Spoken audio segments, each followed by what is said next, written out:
దేవుని పరిశుద్ధ నామమునకు మహిమ చెల్లును గాక. ప్రతినిత్యం ఇలా వాగ్దానం చూస్తూ మిమ్మల్ని మీరు బలపరుచుకుంటూ అనేకులకి వాగ్దానం షేర్ చేస్తూ బలపరచబడుతున్నారు. నిశ్చయంగా ప్రభు కృప మీతో ఉంది. మిమ్మల్ని ప్రభు ఎంతగానో వెంబడిస్తున్నారు. ఈ దినమందు దేవుడు మనకి ఇస్తున్న వాగ్దానం దినవృత్తాంతంలో 2వ గ్రంథం 34వ అధ్యాయము 27వ వాక్యాన్ని ప్రభు మనకు వాగ్దానం ఇస్తున్నారు. నా సన్నిధిని కన్నీరు విడిచితివి గనక నీ మనవిని నేను ఆలకించితిని. దేవునికి స్తోత్రం.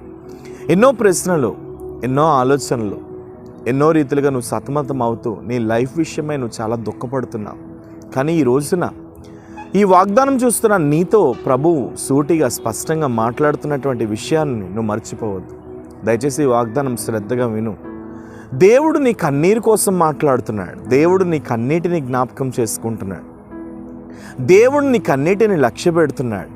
బైబిల్ సెలవిస్తుంది, మనిషి కార్చినటువంటి కన్నీరును దేవుడు ఒక బుడ్డిలో దాస్తున్నాడంట. దేవునికి స్తోత్రం. ఈ దినమందు ఈ వాగ్దానం చూస్తున్న నీతో ప్రభు మాట్లాడుతున్నటువంటి మాట ఏమిటంటే, నువ్వెన్నో రీతులుగా చాలా రకాలుగా నువ్వు నలిగిపోయావు నీ జీవితంలో, చాలా రకాలుగా నువ్వు కృంగిపోయావు నీ బ్రతుకులో, చాలా రకాలుగా నువ్వు వేసారిపోయావు నీ జీవితంలో.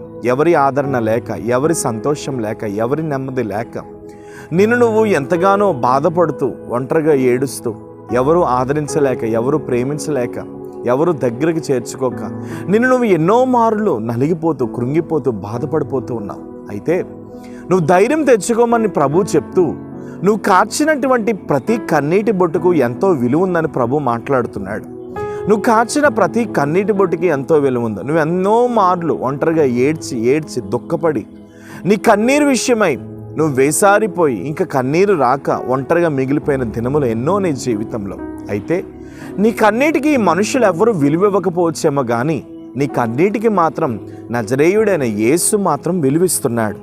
ఆ కన్నీరును చూచి, ఆ కన్నీరు దేని నిమిత్తమైతే నువ్వు కార్చావో, ఆ కన్నీరు దేని నిమిత్తమైతే నువ్వు ఒలికించావో, ఆ కన్నీరు దేని నిమిత్తమైతే నువ్వు కుమ్మరించావో, దేని విషయమైతే నువ్వు వేదన పడుతూ, ఒకవేళ నీ పిల్లల విషయమై, నీ భర్త విషయమై, నీ కుటుంబ విషయమై, నీ ఇంటి వారి విషయమై, లేదా ఒక ల్యాండ్ విషయమై, లేదా అప్పుల విషయమై, ఆరోగ్యం విషయమై, చాలా రకములైన సమస్యల నిమిత్తమై నువ్వు ఏడ్చి దేవుని సన్నిధిలో నువ్వు దేని నిమిత్తమైతే మనవి చేశావో ఆ ప్రతి మనవిని దేవుడు ఆలకించాలని మాట్లాడుతున్నాడు. దేవునికి స్తోత్రం. మీలో చాలామంది మందిరానికి వెళ్తున్నారు, మీలో కొందరు అయితే మందిరానికి వెళ్ళటం లేదు. మీరు ఇప్పుడిప్పుడే క్రొత్తగా వాగ్దానం చూస్తున్నారు.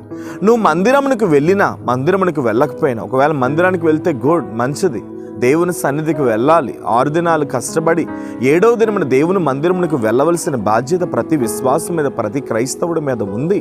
అయితే నువ్వు మందిరమునకు ఒకవేళ ఈ వాగ్దానం చూస్తూ ఇదే తొలిసారిగా నువ్వు వాగ్దానం వింటున్నామేమో, అయితే తొలిగా వాగ్దానం నువ్వు వింటున్నా, లేదా నువ్వు నలిగినటువంటి స్థితిలో ఈ వాగ్దానం వింటున్నా సరే, ప్రభువు మాత్రం నీతో మాట్లాడుతున్నటువంటి సత్యం ఏంటంటే, నీవు కన్నీరు విడిచుటని నేను చూచాను, నీ మనవిని నేను ఆలకిస్తున్నానని మాట్లాడుతున్నాడు. కాబట్టి ధైర్యం తెచ్చుకో. నీ పరిస్థితులు ఎలాంటివన్నా కావచ్చు.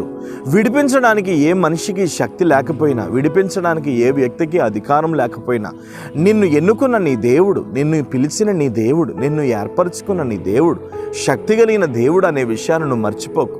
నువ్వు ఏ ఊబిలైతే కూరుకుపోయి, నువ్వు ఏ అంధకారంలో అయితే కూరుకుపోయి నా బ్రతికేంటి, నా జీవితం ఏంటి అని ఏడుస్తున్నావో, ఆ ప్రతి అంధకారంలో నుండి దేవుడు నిన్ను విడిపించబోతున్నాడు. ఆ ప్రతి సమస్య నుండి దేవుడు నిన్ను విడిపించబోతున్నాడు. ఆ ప్రతి కష్టం నుండి దేవుడు నిన్ను విడిపించబోతున్నాడు. కాబట్టి కుమార్తె ధైర్యం తెచ్చుకో, కుమారుడు ధైర్యం తెచ్చుకో.